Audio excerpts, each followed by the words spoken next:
This is a daughter podcast where dads come to talk, think, and thrive with your hosts, Oscar and Blandon. Our mission is to cultivate a community of strong, mindful, and present fathers.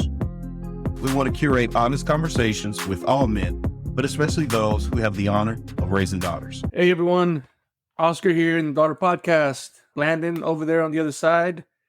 Good old Houston. How you doing, Blandon?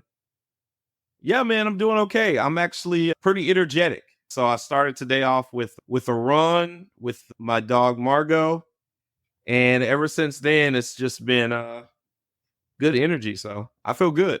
All right. Showing off. Okay, got it. I did not do that. Embarrassingly enough, I got no sleep thinking about all the things we're doing in the podcast, and it's all good things. Just when you start getting inundated, it starts to consume your brain, and it's a good thing. So we're working on a lot of things in the podcast, so that's where it's at. So didn't get good sleep. Meant to wake up to finish my workout. Did not do that. Got to work, and then now we're here. Yeah, we're here. I'm sorry to hear that, man. I'm sorry. It's a good thing. It's a good problem to have. Otherwise, we wouldn't want to be doing this, right? I'm just saying, I'm sorry you didn't get good sleep. At least that is crappy. You start to pay for it throughout the day. Yes, you do. Yes, you do. But I also took my little one to dance, which I still argue this 3-year-old is having a dance recital on Saturday. We'll see how that goes. Oh, that's great. That's great. Yeah. So took her to dance. She did her little dance today. Talked to the dance studio because there's a lot of dads with their daughters there. They're interested in our stuff. So talk to them. Shameless plug. I like it. What's that? I said shameless plug. I like it. Oh, completely shameless. Hey, how you doing? We're in a podcast. This is what it's about.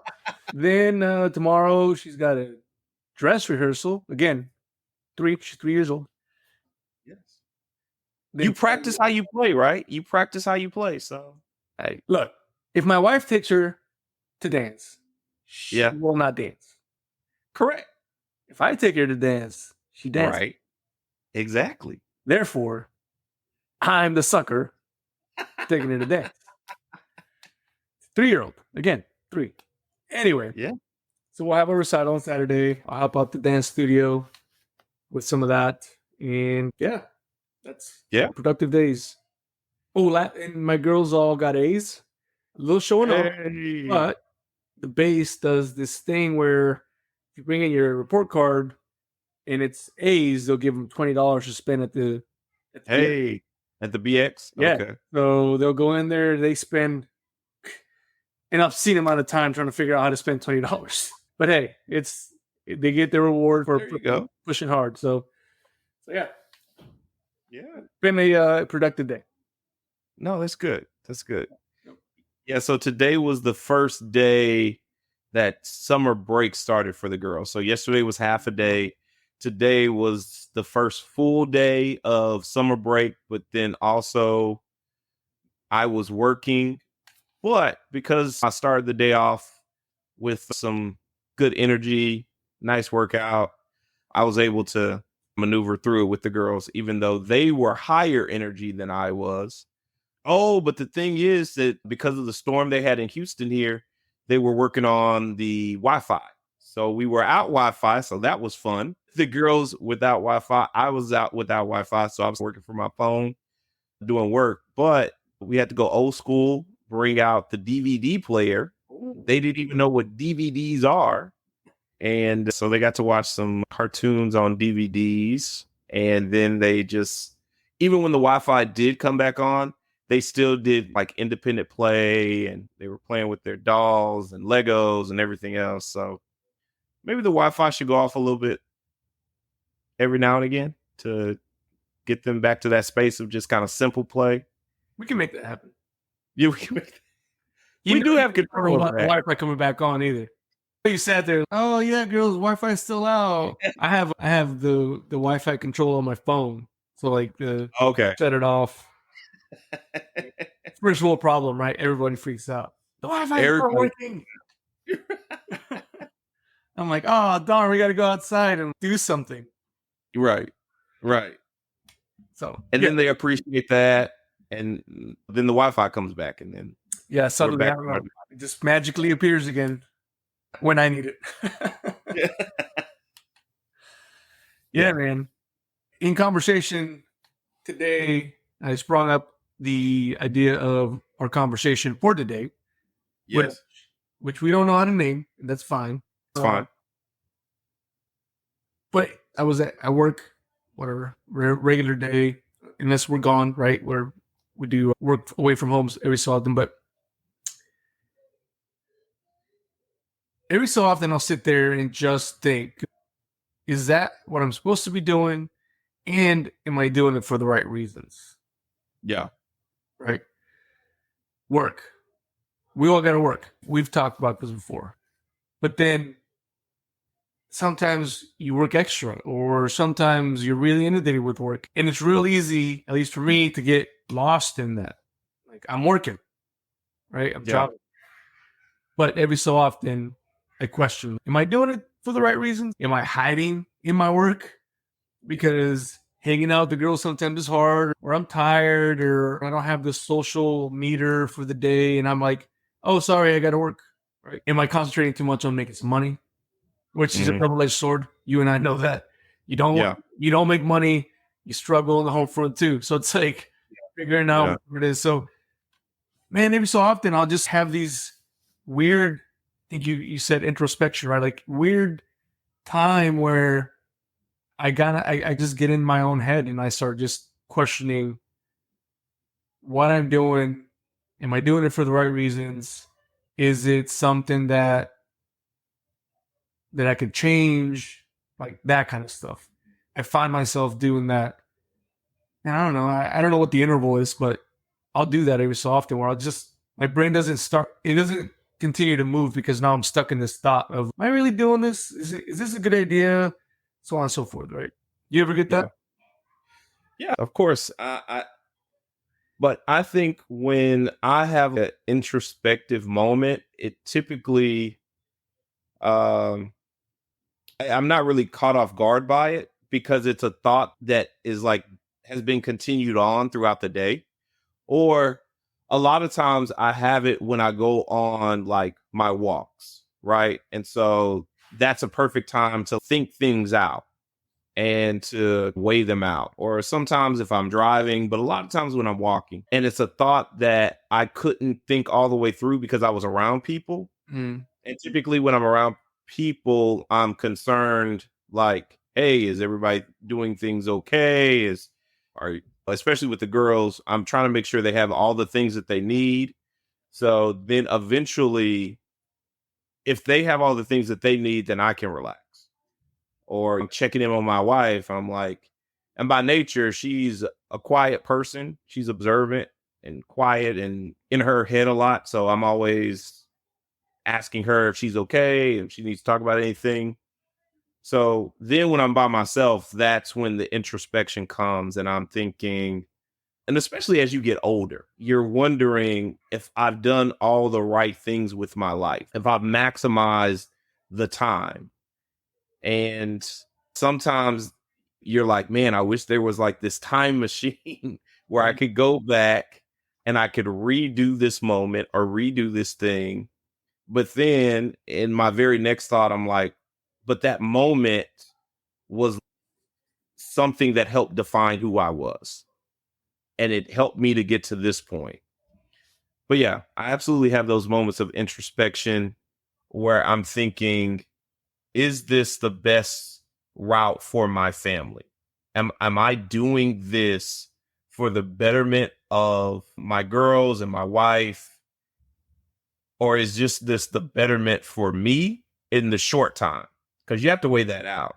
And sometimes if it's for the betterment of me in the short time and not the long term, I feel like you have to sacrifice that thing. Like you have to sacrifice that thing if it doesn't make sense for your entire family as a father and a husband. Now, some people might disagree with that.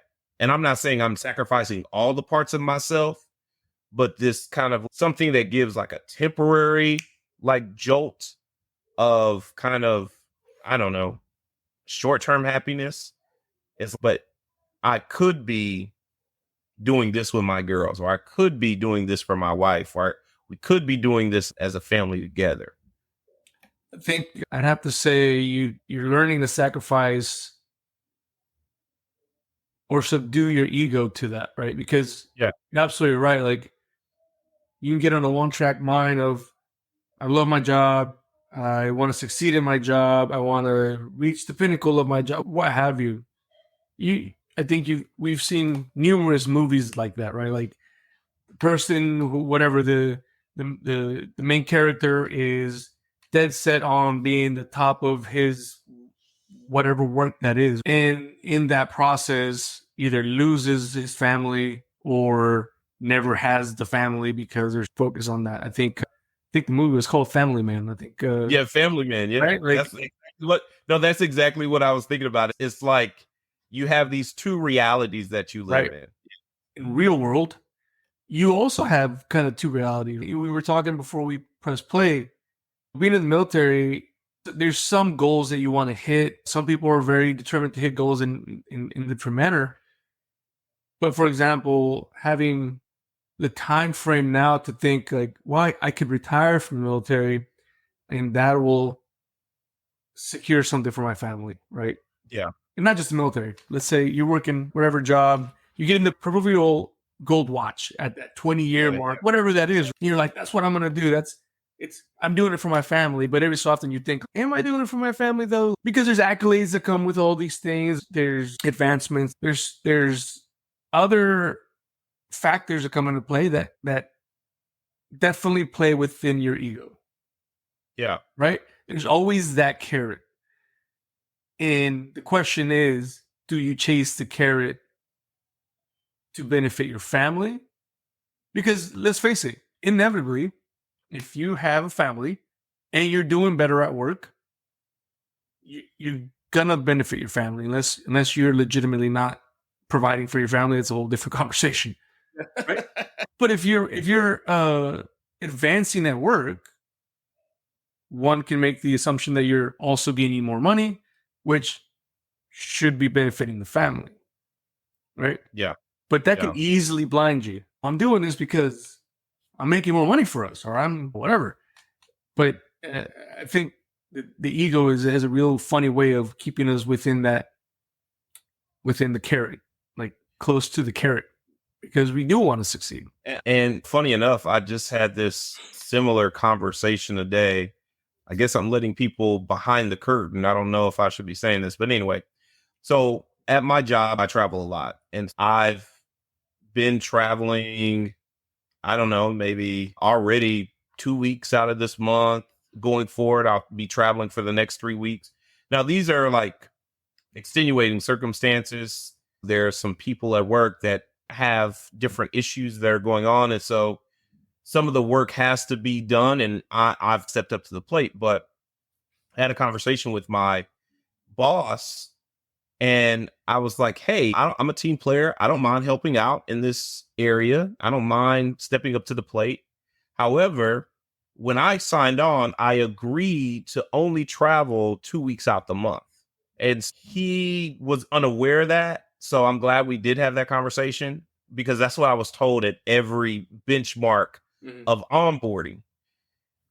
And so now it's me giving this very hard boundary at work because I am unwilling to sacrifice my time with my family. Right. And that's what I told him. And that was the conversation that I had, because going back to what you said, you're going to sacrifice something. Yeah. And we need to figure out what we are willing to sacrifice. I'm not willing to sacrifice the time with my family. Like, now we've come to an agreement that, yeah, my job does have travel with it and I will travel. And I've talked that over with my wife. We come to an agreement on that. My girls have an understanding of that. My youngest girl has a better understanding. My oldest girl is most times if I'm going on a longer trip, she's like sad about it or daddy, I don't want you to go. But then she comes around a day or two later. And my youngest is, daddy, I love you and I miss you, but I'm not going to cry about it. And I'm like, thank you, baby. Now I don't feel so bad. But anyway, nevertheless, yeah. And if you are trying to chase the carrot of going up the ladder in your job and being more successful, I think there are some things that you leave on the table with your family. And I think if you are trying to dial in more with your family, be more present at home, I think there are some things that you leave on the table with your job. And just wrestling with that and thinking through that right now with you, I don't think the people at my job are going to mourn me like my family is going to mourn me. They'll just get another person in my position. Right. But my family, if I leave them and I'm no longer here, that's going to be a huge void, I would hope. And then there's going to be some legacy there, right? And while your job might talk about you, oh, yeah, he was a good worker, this, that, and the other, the real intimate piece that your family has of doing life with you each and every day is not there with the job. You know, you can celebrate a work anniversary, but does my work anniversary compete with my marriage anniversary? No. Like you said, the proverbial gold watch, does that, after 20 years, does that match with my ring that I wear for my marriage, or for the birthdays that I celebrate with my children, or their graduations, or their huge milestones? Do I want to miss those because I'm choosing to work now? And it goes to a different thing, I think, when you're in the military, because then there's a certain level of sacrifice that you have signed up for and that you're giving up for the safety of all of us as a collective, and that should be honored. So I know I don't want to make you feel bad about having to travel and do what you need to do for the safety and security of our nation. But I know that way. Sure, the military has a different dotted line than other jobs. I get that. Yeah. But, and there's certain, you don't have to do the 20 years in the military. Right? Everybody knows that. No one's forcing people to sit here and, no, that's it. Like, you're in. It's not that kind of game. You know what I mean? It brings, what you're saying brings the thought of balance, right? Man, I get so bored of it. This whole like work-life balance. You got to have work-life balance. Everybody thinks that's supposed to be like 50-50 or 40-60. That's continuously changing. Yeah. And it doesn't just have to be the military. Like, you and your wife know that you have this job. And before you took the job, I assume you had a conversation with your wife. Hey, this will have some travel. Yes. During those travel, we talked about this before, the whole balance thing, right? Like, your partner is going to be taking on more responsibility. Right. Right? 80, 90, 10, really. Right? Yeah. 10, maybe, if you can even try to be a dad on the phone. Like, it's like, you just look at the phone like, yeah, okay, whatever. They're not here. And maybe that's the difference, maybe, within the military. That, like, my wife didn't sign up for that. But that's what it is. Now, having a stronger relationship that we have, like, I do sit down with her. In my current position, I'm able to say, hey, within the next 3 months, this is what it looks like. Right. So that helps. But it's not always like that for us. And there's times, you've seen, there's times where I wasn't planning on leaving next week. And now I'm out. Like, and those little things do come into play. And my wife, she's just a badass. So, like, she's like, fine, we'll just do it. Like, that's just what we're doing, right? Yeah. But it does wear on that, right? In those trips, man, I think I question that every time I take a trip now, because it's, am I doing this for the right reasons? Do I need to be gone right now? Sure. Am I gaining knowledge and whatever, doing my job right? Yes. And I do. That's something that I try to do always. If I'm doing something, I'm just going to do it. I'm going to do it right. Yeah. So I'm not just going to go and be all mopey at work because I'm gone away from, like, it's not how it works. I'm there, so I'm going to do my job. And then when I can, I'll call home or whatever. But the question still comes into play. And that introspection, I think we talked about it in one of our episodes, like, when that hotel room is nice and quiet and I have to hear myself think, it's like the conversation between myself starts. Right? Like, do I really need to be here? Like, what's the benefit of me being here? Sure. Was I asked to be here? Sure. Strongly suggested to be here? Sure. But what is the after effect? And you're right. This machine will keep on going with or without me. Someone will take this position. And that goes across the board. People think it's just the military, but everywhere. Right? Everywhere. Every industry. Yeah, your job. They will find someone to do your job. And the one job I don't want to be replaced in is here. That's right. I don't want to be replaced in the job of being the father to my girls. That's just like, I jokingly tell my wife, I'm like, when I go before you, because inevitably I probably will, you can't get married again. Like, it just can't happen. You can't get I'm like, because they'll be lining up at the door once I'm gone, but it can't happen. Like, the girls can't have another dad. It just doesn't work this way. You know? And that's always a running joke. Yeah. But it's in the serious note, I don't want to be replaced in this job. Replaced in any other job, not here. Yeah.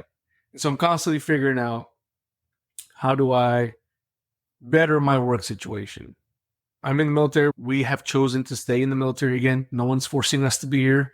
But it still comes with that thought process of like, all right, am I doing it for the right reason? There's a promotion ahead. Am I getting promotion because this is going to open up a little more cash for the family to do X, Y, Z? Or am I getting promotion because I just want to be promoted because that's what my ego's asking for? Right? Right. And ego, we know we do good because of ego. So that's not necessarily a bad thing, but ego can take over that process and really forget the other stuff. So that might be the question is, am I doing this for me because my ego needs it? Or am I doing this, will this benefit my family? So someone had told me a story one time about a rowing team. Like, a coach has a rowing team and the team would go and do X, Y, Z, whatever. But every time they'd say, they'd be like, hey, can we go do this? And he'd say, does it move the boat forward? Yeah. No. Well, then you shouldn't do that. Right? Yeah. So that's the question. Is what I'm doing moving my family forward in any way, shape, or form? Right? We started talking about dance recital. Dancing cheap.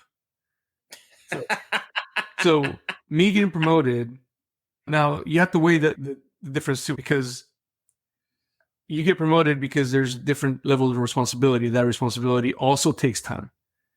Right. But if I get promoted, does that pay for dance? Am I good with that? Okay, I guess I need to get promoted because they're going to keep on dancing.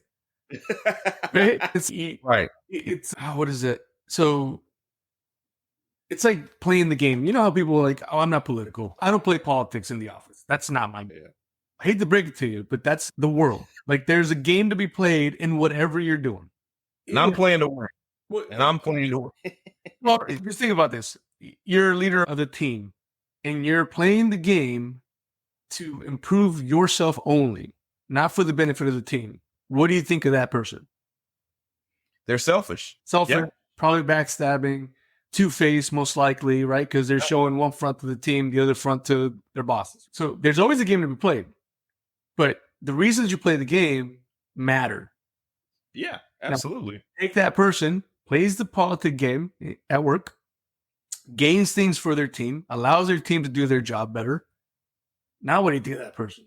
That's a good leader, right? Yeah. And so I think that's I'm not going to call it a tightrope, but that is a line that we walk, because you do want to advance. I want to advance if it helps my family. Right? But in 3 years from now, if that advancement no longer helps my family, then it's time to look for something else. Right. But it's not that easy for some people. And it may not be easy for me either. I may get to that 3-year and be like, yeah, but I still want to do my job here. I think it's easy when you put it in perspective. I think the choice is easier than the action behind the choice. Oh, and then work is easy. I think it's easy.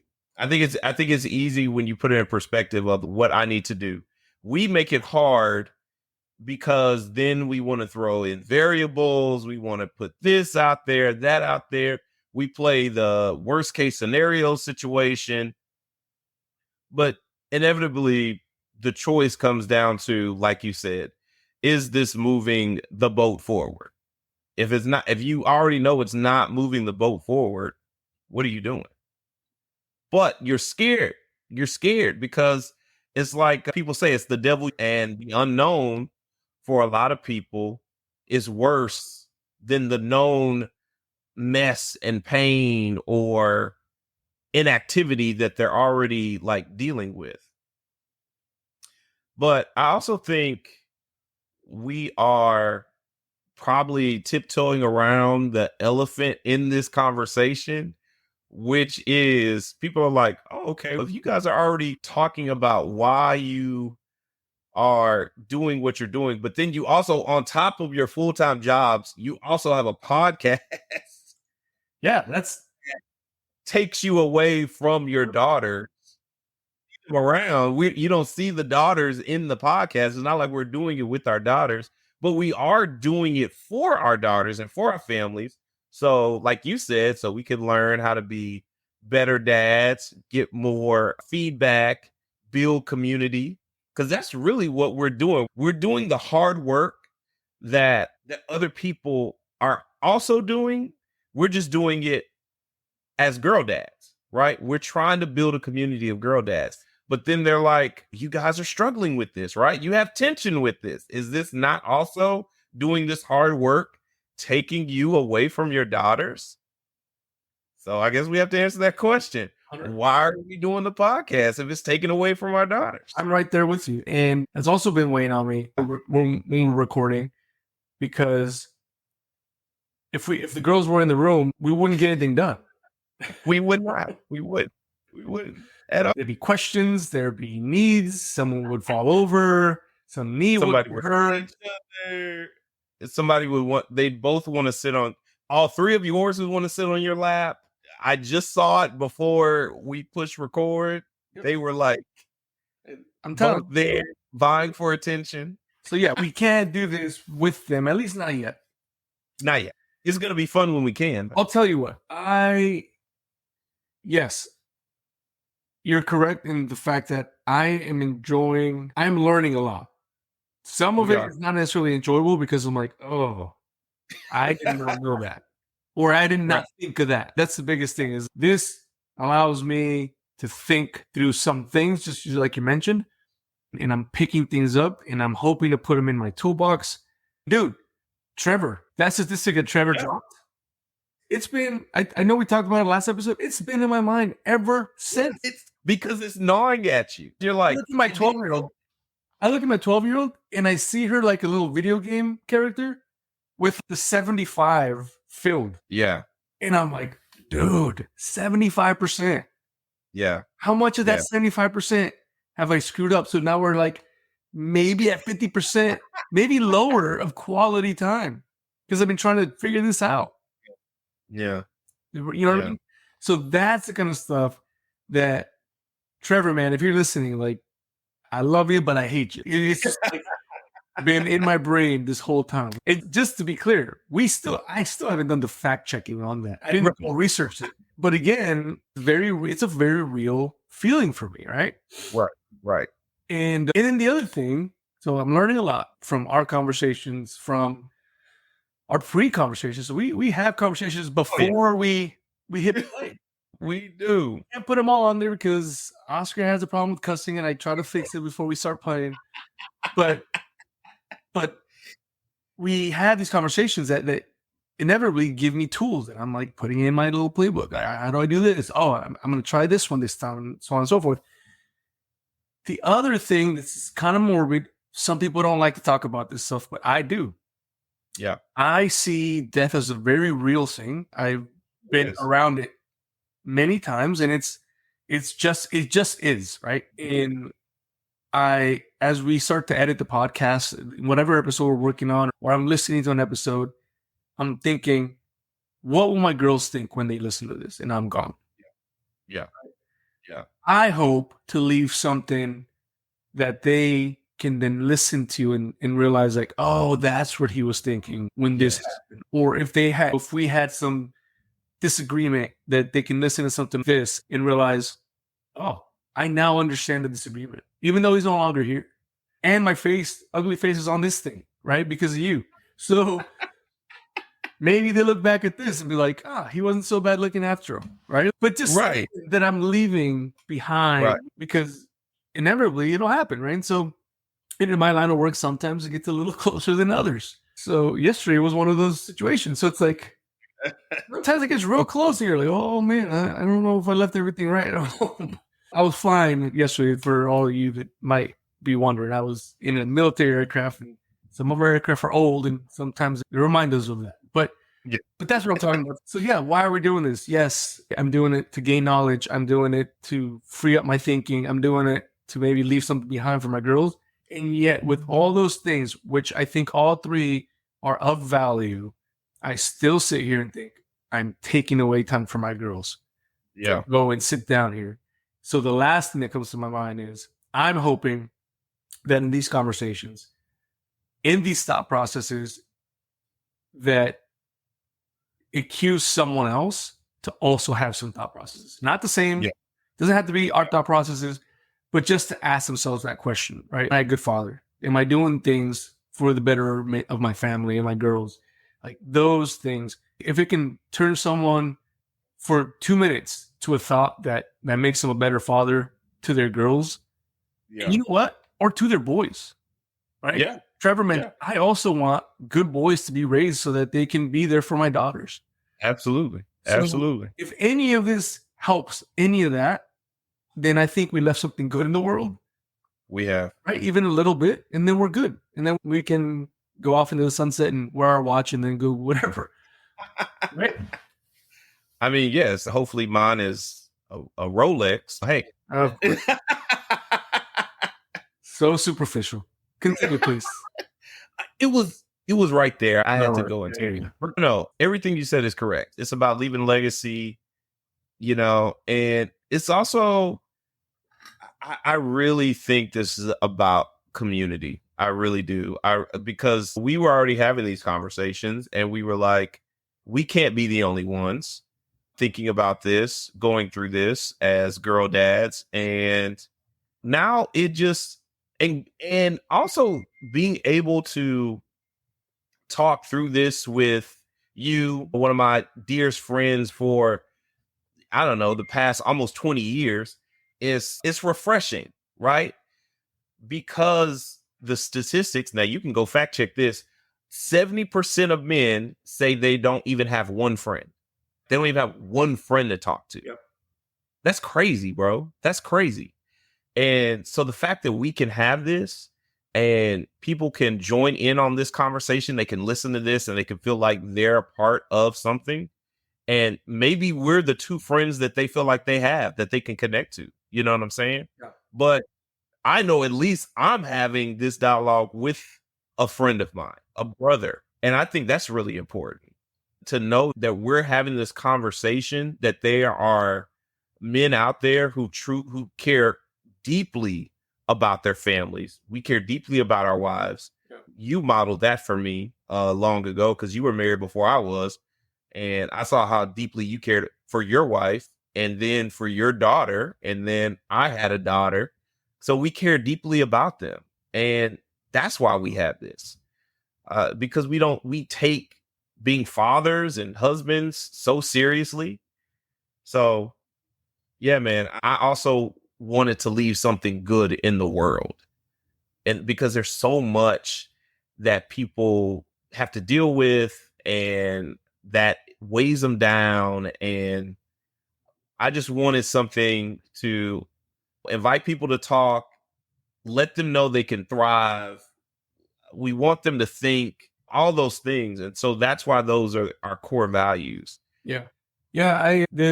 Just being in these conversations, it really brings to mind that sometimes we may not hear from someone listening to this, but I don't know. It's interesting how sometimes we look for an affirmation. I'm not affirming anybody, but just to hear someone say, oh man, this is totally normal. Like this phase of whatever, right? Yeah. I had a business call today, like talking about business, and to hear someone that is successful in business say, "Oh man, you're on track." Right. I feel like I'm losing my mind. You're on track. Yeah. No, man, that's the path. You're good to go. Yeah. That's important sometimes just to get that, because when we talked to Trevor and just talking to Trevor,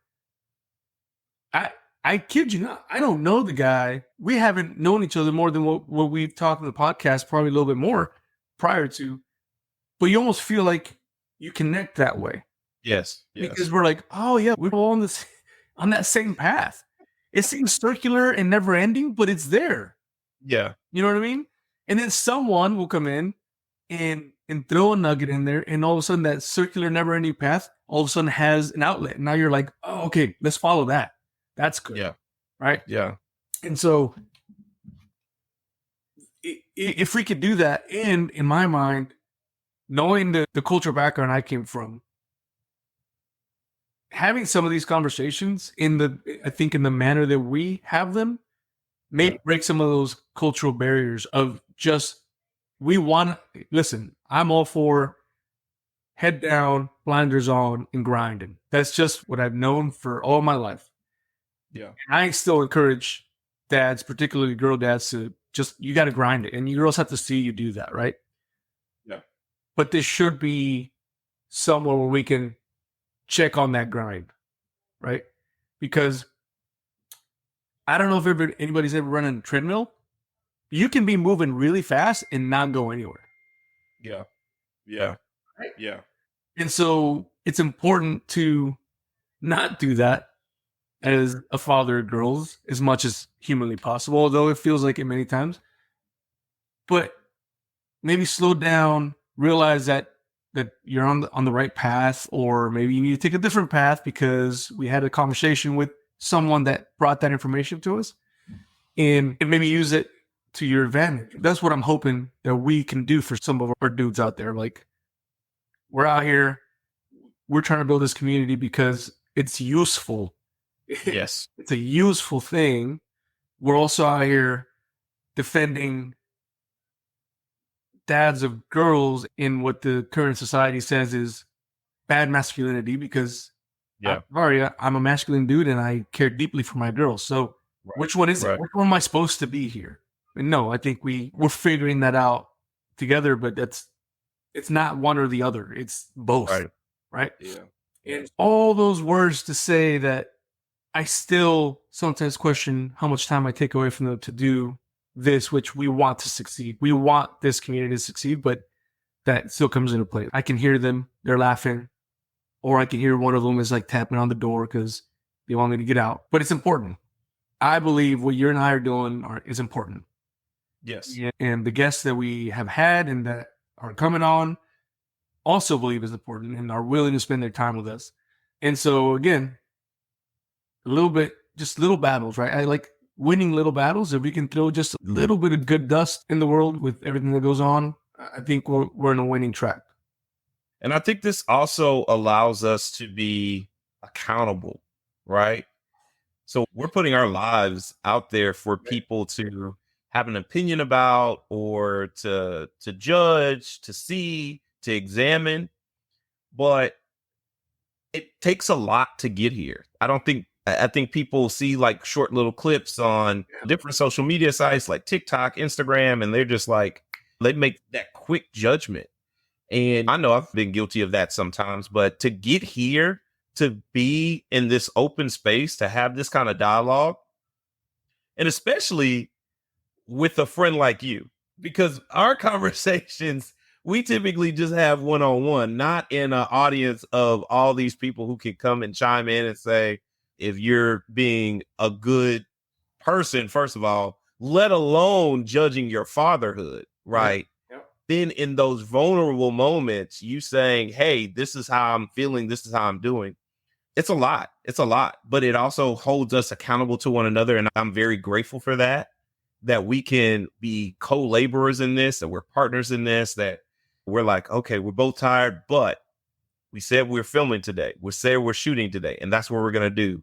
Or we need to do it this many times this week so we can put out content because we're traveling, and we have to, it's causing us to be disciplined in areas in which I can speak for me that I didn't have to be disciplined in before. So I'm very appreciative for this.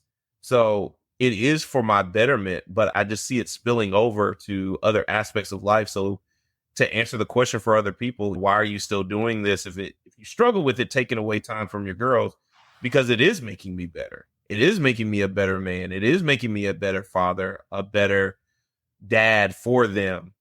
And they ask me now, "Hey, Daddy, are you shooting today? Are you shooting? When are you going in our room?"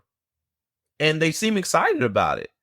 And it's bringing consistency. They're seeing me consistently work on something else. And I think that also motivates them. That'll motivate them to work on something consistently because they've seen me do it.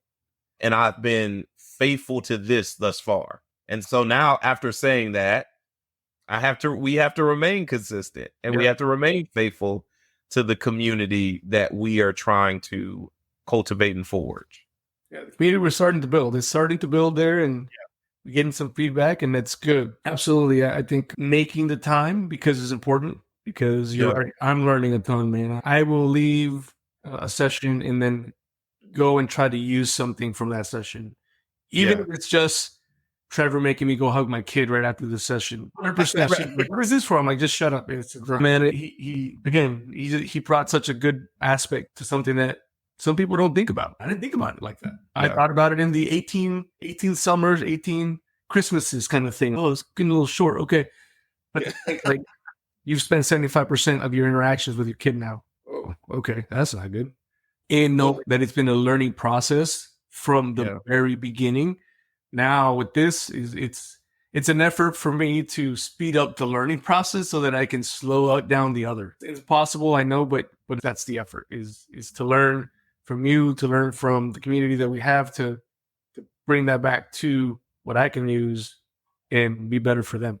But yes, it's important. Yes, it is taking time for my girls.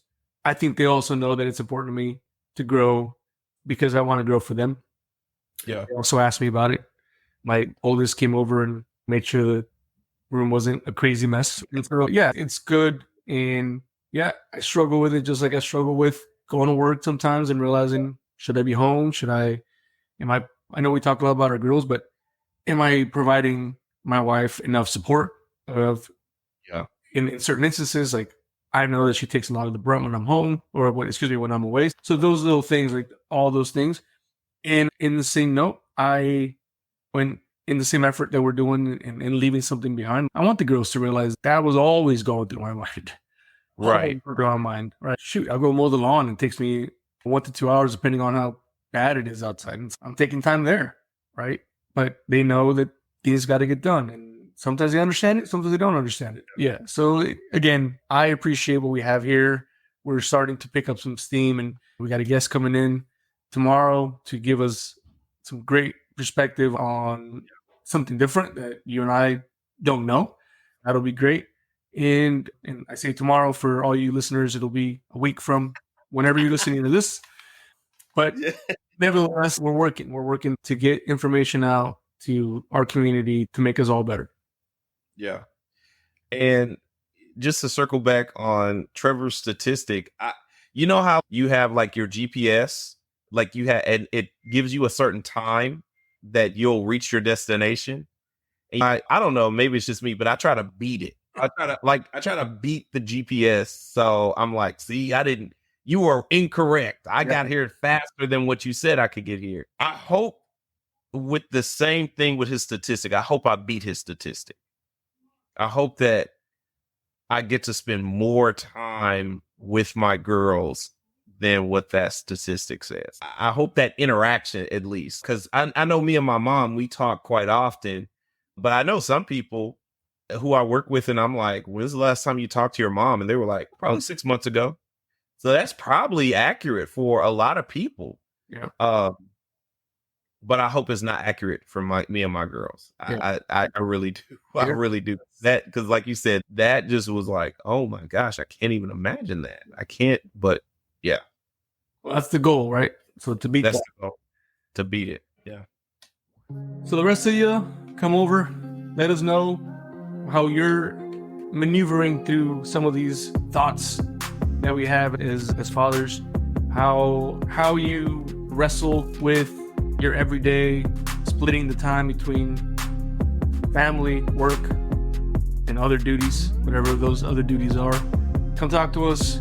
Send whatever you got, conversations at daughterpodcast.com, or hit up Blandon and I on social media. We also have Daughter Podcast on every social media, or at Daughter Podcast is what it's called, right? The handle. We're also on YouTube. If you guys want to see our ugly faces, go on there. And again, Daughter Podcast is what you're looking for there. But if you guys have any feedback for us, if you want to further discuss these topics, send those over to us, and we will do our best to get you out into those conversations with us. With that, I am Oscar, Blandon on the other side, and we will see you on the next one. Yep. This is the Daughter Podcast, guys, where dads come to talk, think, and thrive.